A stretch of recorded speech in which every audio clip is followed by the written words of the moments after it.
The Hive Pakistan is a first of its kind organization dedicated to training, research, resource development and social innovation to counter extremism and social development. They've executed some of the most innovative and impactful campaigns that Pakistan has seen in the last few years, including UN award-winning peace rickshaws, the out-of-the-box Jinnah holograms, and Pakistan's first transmedia campaign Dil Se Pakistan. Besides campaigning and engaging diverse communities in over 40 cities of Pakistan, they've conducted breakthrough academic research, facilitated several hackathons on social innovation, built a robust network of youth actors and trained over 10,000 youth, all with partnering with the leading charity and humanitarian organizations in the world. Now, joining me from Pakistan is founder of The Hive, Sayyid Ali Abbas Zaidi. Assalamu alaikum, Sayyid Ali. Can you hear me? Walaikum salam, Ali. How are you? Can you hear me as well? We're doing fantastically well. Thank you so much for your time. Just reading into your biography, Sayyid Ali Abbas, and especially the work on The Hive, it's some sort of an achievement there. Thank you very much. It has been a long, long journey with a story full of blood, tears, and joy. So yes. Alhamdulillah. Alhamdulillah. So tell us, I guess, a bit more about The Hive, I guess, when it started, just a very, very brief, and some of the impact on your initiatives, some of the social impact of your initiatives. I'm very interested in the social impact that The Hive has in Pakistan. Sure, sure. So when growing up, Ali, I studied aeronautical engineering and I was working in the military industrial complex, so to speak. And this is the time 2008-9 when extremism was peaking in Pakistan. Every day there was a terrorist attack. Every day you could hear a Shia mosque, Imam Barga, or a Barelvi Sufi shrine being attacked, even universities and bazaars every day. And in those days, we didn't have a youth movement or we didn't have a civil society that could kind of deter the extremist narrative that was prevailing in the street. And frustrated from by it that the absence of actors that sort of counter this extremist onslaught at a societal level, at the level of narratives, of course. I founded the Pakistan Youth Alliance, which then evolved into Hive. So we started doing activism, we started doing demonstrations and protests all across the country in more than 30 odd cities. And we gathered like minded people, young men, women, transgender, and we formed a network. And then we Yes, realized that this is a ongoing battle. It's not going to be a small thing. We have to fight it forever. And that's absolutely. how Hive as an institution came into being in the year 2015. Wow. Okay. Okay. So some of the activities that you do is very innovative. I've read through and I've seen many images and videos of the activities that you do. Tell me, I guess, about the Innovation Lab first and foremost. Yeah, yeah. So this idea came to me when I was visiting Sweden in Europe. I did my master's there, and there was a trend of social labs in which these are very dynamic and creative spaces that are given to creative activists and people like that, and they come together on common causes and they develop solutions that address common problems the society is facing.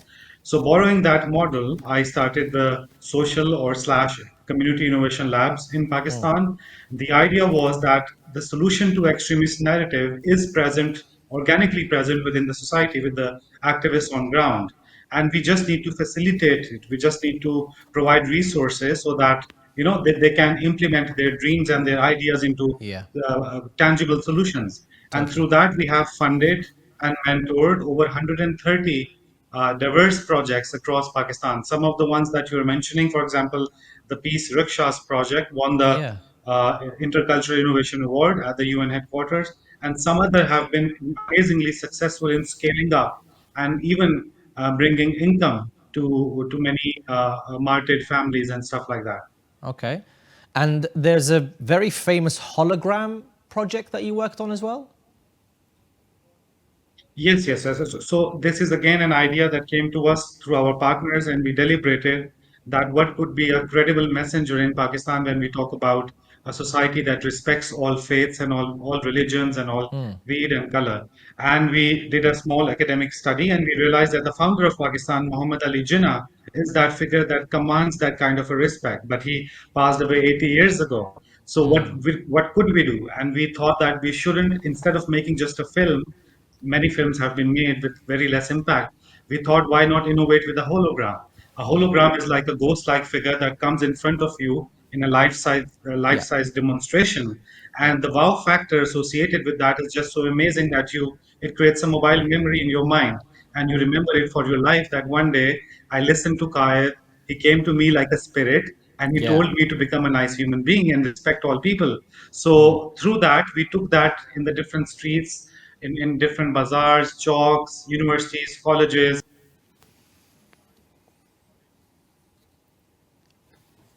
Yeah.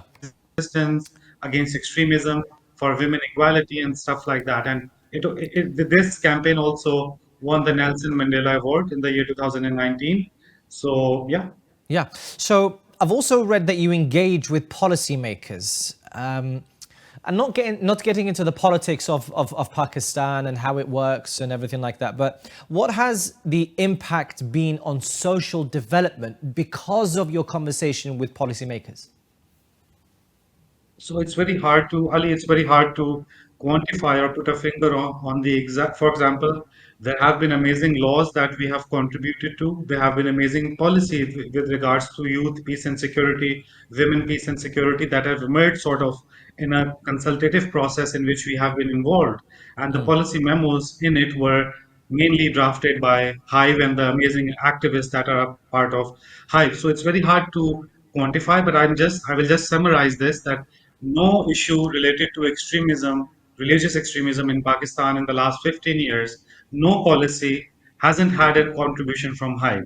So I'm making a huge statement, but I'm very confident because no law, no policy, no action plan exists in this country that hasn't had a contribution from Hive. Even on Shia killings and Shia genocide in Pakistan, we have been with the UN at the UN in Geneva, at New York, talking about the plight of suffering of Shia Muslims in Pakistan. We have been talking about the plight of Christians and Ahmadis and Hindus in Pakistan as well, with these kind of lobby groups and interstate bodies. So the policy impact is very hard to quantify, but it is Yeah. there, and it is, yeah. So Sayed, you mentioned Shia genocide, and actually it goes nicely into my next question, because I also read as part of your biography that you dream of a plural, progressive, and equal Pakistan. Now, tell us about how this change is possible with sectarian violence occurring and minorities subjected to oppression from authorities. So, how can you actually achieve a dream of plural, progressive, and equal Pakistan? Yeah, yeah. So Ali, without bringing equality and talking about equality for Shia Muslims in Pakistan, which by the way are about 40 to 60 million people. This is not a small minority. It's a Yeah. huge. It's like the second largest religious faith-based group in Pakistan, the Shia Muslims. And despite that, it has faced the most number of incidents of violence and targeted assassinations and attacks on its symbols, and Yeah. processions and what have you. So without that, it is not possible. It is very hard in this world of secular policy and secular laws to be Yeah. advocating for. Somehow, surprisingly, it's very hard to advocate for Shia Muslims because people don't like it, and the lobby groups that are anti-Shia don't like it, and you are immediately labeled as an Iranian agent, and what have you. So we have tried. Like I said, we have paid a price for it. Many of our comrades, two of my friends have been killed. Two of the supporters of High Khurram Zaki, he was assassinated by Sipah Sahaba in Karachi. My very good friend Sayyid Ali Raza Abdi, he was assassinated in front of his house in Wow. Karachi. I have been under threat many times.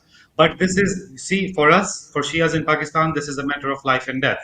And we maintain and we advocate that without talking about equality for Shia Muslims in Pakistan and without addressing the unique problems that Shia Muslims in Pakistan face, we can't talk about equality for anyone else. And it's Right. fundamental to achieving the kind of a pluralistic and equal society that we dream of. Even right now, as you mentioned in your intro, Ali, The situation in Parachinar has been 15 days now. It's like a siege. No one Yeah. can enter Parachinar. No aid can enter Parachinar. Yeah. Internet has been cut off. It's like an apartheid situation there. Not just now, 2 decades. But the state and the police and the army and the civil society, nobody is talking about it. Nobody is Yeah. interested. Media is not covering it. So that is the situation of suffering of Shia Muslims in Pakistan. Although I'm really proud of my community that they have always stood up. They have never been afraid. They have never compromised on their religious beliefs. They have Yeah. always been very active on the street. Yeah. And that's something that we will continue to do. And I hope situation gets better now. There are Inshallah. indicators out there that it may get better, because if you look at the sheer number, the numbers have decreased. So the anti-Shia violence in Pakistan has gone down by 60% as com- MashaAllah. as compared to the 2020 levels. Yeah, and there's an indication that it might get better, because Yeah. the main anti-Shia outfit that was responsible for most of the attacks, Lashkar-e-Jhanvi, it has been dismantled. Okay.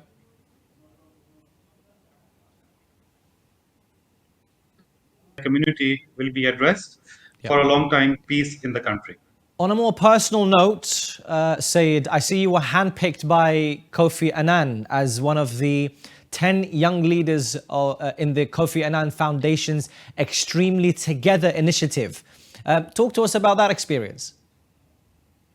Oh yeah, it has been a kind of a transformative and life-changing experience, because, as you know, Kofi Annan was known as the president of the world, and the amazing respect and influence that he carried across the world, even after his retirement from the UN as the General Secretary of the UN, was just amazing. And he, being a black person, in a primarily white kind of a environment, he opened doors that were never opened before. So Yeah. working with Kofi, he has been my mentor. He has taught me a lot of stuff. Unfortunately, he passed away, but his legacy, his values continue to resonate with us. I still work with the Kofi Annan Foundation that is run by his amazing wife and people in Geneva, and we MashaAllah. still lobby for peace. A very interesting fact, Ali.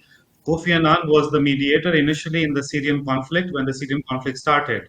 And he was personally mediating between the Syrian regime and the rebels there. So I was involved.